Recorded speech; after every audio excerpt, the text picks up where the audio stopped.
দুর্নীতি দমন কমিশনের চেয়ারম্যান ডক্টর আব্দুল মোমেন বলেছেন, ৫ আগস্টের মতো বিভিন্ন সময়ে যে আন্দোলন সৃষ্টি হয় তার কারণ হলো সমাজে আমরা এক ধরনের অবিচার লালন করি। প্রত্যেকটি অবিচারের বীজ হলো দুর্নীতি।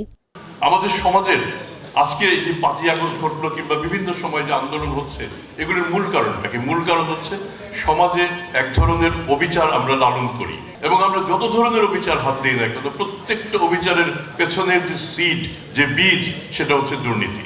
তাহলে আমাদের সমাজের আমাদের প্রধান আকাঙ্ক্ষা কি? যে একটা ন্যায় বিচার ভিত্তিক সমাজ গঠিত হবে, এবং ন্যায় বিচার ভিত্তিক সমাজ যদি গঠিত হতে হয় তাহলে সেক্ষেত্রে সবার আগে দুর্নীতি একেবারে নির্মূল হবে সেটা আমি এখনো মনে করি না। দুর্নীতি সেই পুরনো আমলেও ছিল, হয়তো ভবিষ্যতেও থাকবে, কিন্তু দুর্নীতি আমরা অনেকটাই কমিয়ে নিয়ে আসতে পারবো, এবং তার জন্য দরকার হচ্ছে আমাদের সদিচ্ছা।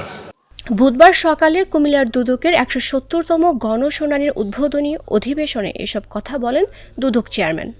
আমলাতন্ত্রের একটা বড় সংজ্ঞা হচ্ছে how not to make a decision. একটা সিদ্ধান্ত না নিয়ে কিভাবে আমি আপনাকে ঘুরাতে পারি।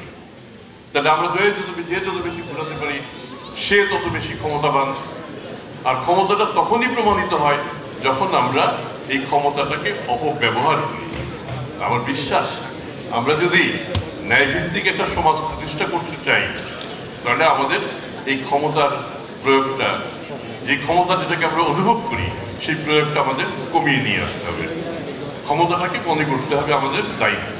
দুদকে যারা কাজ করছেন তারা দুর্নীতিগ্রস্ত কিনা সে বিষয়টি সবাই খেয়াল রাখার আহ্বান জানিয়ে চেয়ারম্যান বলেন, আপনারা সবার আগে লক্ষ্য রাখবেন দুর্নীতি দমন কমিশনে আপনাদের সাথে আমরা যারা কাজ করছি আমরা দুর্নীতিগ্রস্ত কিনা।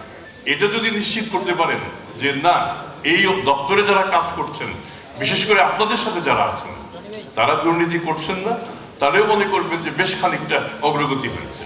আমরা সেবাদাতা এবং সেবা গ্রহীতার কথা বলি, আমাদের সহকর্মীরা বলে গেছেন সংকটটা সেবা গ্রহীতাকে নিয়ে না, সেবাদাতাকে নিয়ে। সেবা গ্রহীতার প্রত্যাশা থাকতেই পারে যে আমি ভালো সেবা দেব। এখন সেবাদাতা যারা, তারা কিন্তু এক অর্থে আমলা। এ সময় দুদকের commissioner Mia Mohammad Ali Akbar Azizi, commissioner brigadier general হাফিজ আহসান ফরিদ সহ বিভিন্ন পর্যায়ের কর্মকর্তারা উপস্থিত ছিলেন। বাখরাবাদ গ্যাস সিস্টেম লিমিটেড, বিদ্যুৎ বিভাগ, জেলা সদর হাসপাতাল, Comilla passport office, zonal settlement office সহ বিভিন্ন দপ্তরের বিরুদ্ধে গ্রাহকদের বিভিন্ন অভিযোগের পরিপ্রেক্ষিতে এ গণশুনানি অনুষ্ঠিত হয়।